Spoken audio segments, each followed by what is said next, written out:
think it's time that we slow things down. I know it's been a problem since the very beginning. It's like a lack of control, you know? Like going up, it's no problem. But when you're going down, it's reckless. You're out of control. And God, if I could, I would just put the brakes on and slow it down. I think I'm at a breaking point, and I gotta share it with you guys. Because it's been far too long. You know, when I started this project, I knew it was kind of the weak link. I knew it was something I was gonna have a problem with. I just let it go on so long. So long. Well, luckily we got a fix for that. We've got these Shimano SLX M7100s. And yeah, I've had this Project Fuel for quite a while. It's been a really great bike so far. But from the very beginning, I knew the Shimano MT400 brakes were they weren't gonna be the right choice. And as the bike's gotten a little better, I've fallen in love with it. I've got all the parts put on there that are really making it fun. The one remaining weak link has been those Shimano brakes. So today we're gonna swap over to these Deore SLX M7100 brakes. So let's get out of the doldrums, let's get to the shop, or well, my driveway, and let's get it done. So first off, we're gonna take the old Shimano MT401 brakes off. That way I can get them off and reuse them on Project Tri-Fox coming up later on. Second, we're going to take the new Shimano SLX brakes. I'll show you how to get those on and installed. And then third, if we're lucky, still sunny out, but if we're lucky, we'll be able to get this thing on a trail, and I'll let you know what I think about the new brakes. So let's go ahead and jump into it. So the first thing we're gonna go ahead and do is go ahead and chop that rear brake line off, and you don't have to worry about this squirting too much oil all over the place because it is under vacuum, and that's gonna allow us to now start to pull the internal cable routing out of the bike and pull this rear caliper off. And you'll see, just gonna pull straight through, that hose out of the way, and now just gonna unbolt the caliper. This is gonna allow me to just pull the whole braking system right off. Pull that out, brake will come off, and then we wanna just pull the hose right out. Now this is actually a spot where I really should have just bought these correctly. So for whatever reason, I tried to save a few dollars by buying a takeoff set, and they look nice, they're perfectly fine. But the challenge is I tried to run this brake hose earlier, and unfortunately the one it came with was short. So that meant I had to order a whole new hose, and for what the hose cost, I probably could have just purchased it correctly from the beginning, and I also wouldn't have had to wait quite a while to be able to get this hose. But we'll pull this out. This is BH90, so it's the better quality hose. They also make a BH59. Now you will notice one difference that I'm a bit bummed about. Silver versus black. I would have had the black banjo. Of course you can order the black banjo, but this took about a month to get here. The black one is like out of stock for forever because COVID. Now I'm going to go ahead and send this through back to front here. Got to manipulate this in a way that it's going to come out of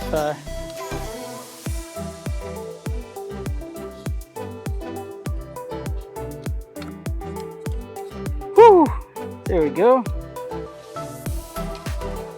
And then just slide it right up. Easy as that, they say. And then I just gotta feed that right in.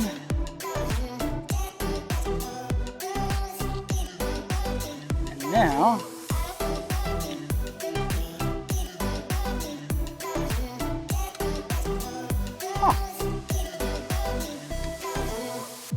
there we are.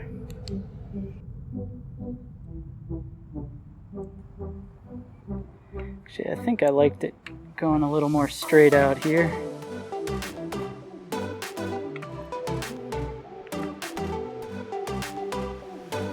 Yeah, that should be about right.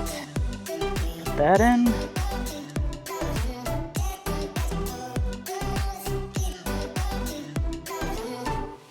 Got one. And we should be able to get two more, if you can see those. There we go. Now it's all together.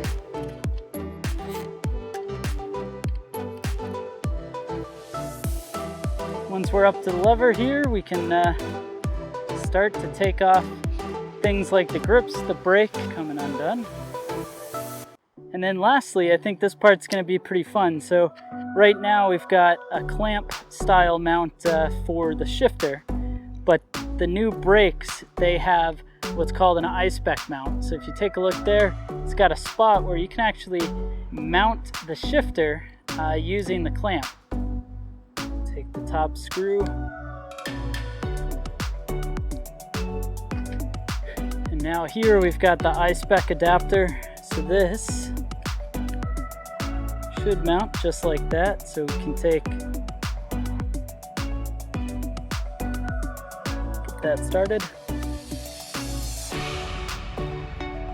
So as you can see there, got that mount, which then will allow us to screw this on.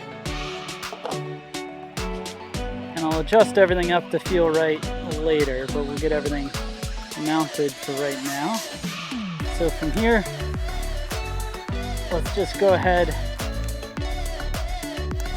take the old hose off,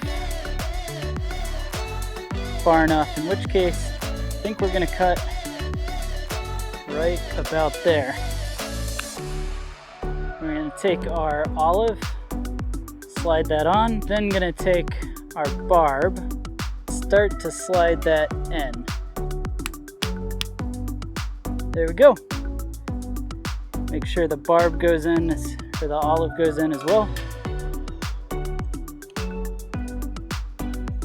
We're just waiting to feel that brass olive start to deform. And of course, tighten it to spec. So that's on there. Now it's time for the front brake. I'm going to get this in line just like that.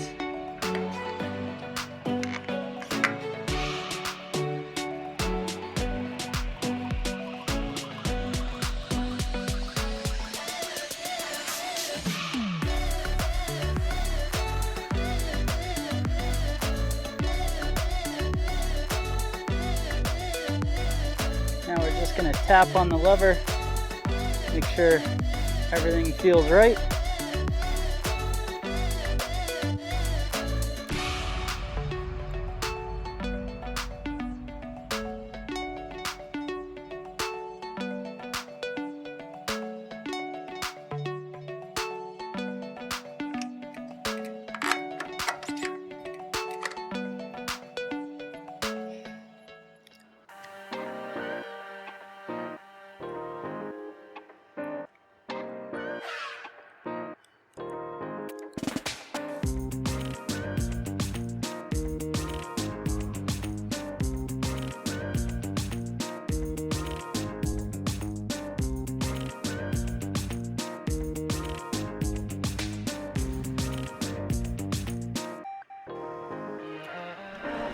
So here we are, descending into the trail network. It's time to see what these brakes are all about. Just off of the bat, sitting behind the cockpit, I'm real happy that I'm now all with that I-spec stuff. I like having the shifters and the brakes all kind of tied together. It definitely cleaned up the cockpit here. Little modulation coming to the bridge. They feel real good.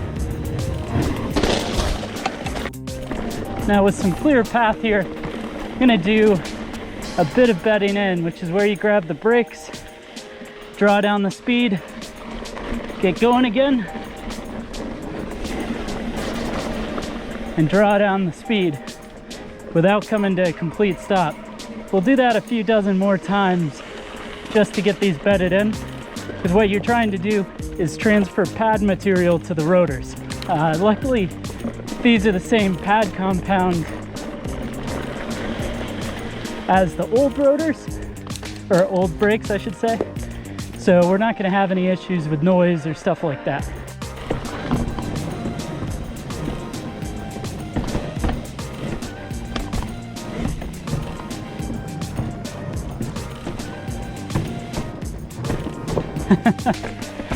That one's fun. Now on these fairly tame side trails, what I do like is the real consistent bite. So as soon as I touch the brake, you can feel it sort of grab. You know, I know some people call that the showroom feel, but it's true, that kind of first initial bite feels awesome with these brakes.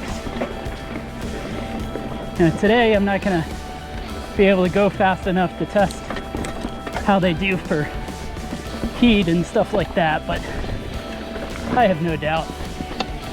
I mean, with the ice tech, it's hard to believe that it would be anything but great. All right, right up here, we're coming up to a pretty fun descent. Woo!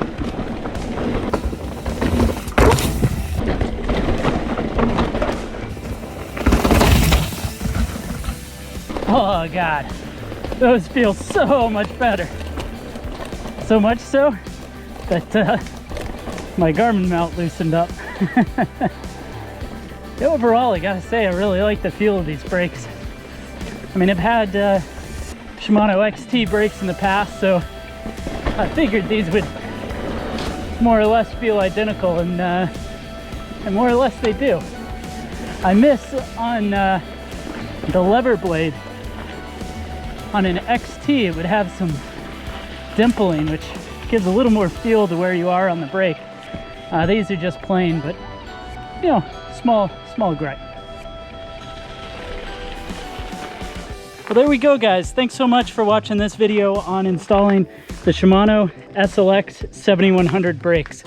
You know, I'm about halfway through my ride at Hodges. The sun is for sure going down.